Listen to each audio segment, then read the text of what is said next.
ക്ഷാമകാലത്ത്, അതായത് പൂക്കളില്ലാത്ത സമയങ്ങളിൽ, ഈ മഴക്കാലത്ത് തേനീച്ചകൾക്ക് തേൻ കിട്ടാതെ വരും. ആ സമയത്ത് നമ്മൾ തേനീച്ചകൾക്ക് ഫീഡ് ചെയ്തേ മതിയാവൂ.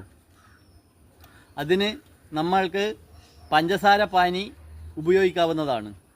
നമ്മൾ ഫീഡ് ചെയ്തില്ലെങ്കിൽ തേനിൻ്റെ ലഭ്യതക്കുറവ് കാരണം ഇവ കൂട് ഉപേക്ഷിച്ച് കോളനി മൊത്തം ഇവിടെ നിന്ന് മാറിപ്പോയി കളയും.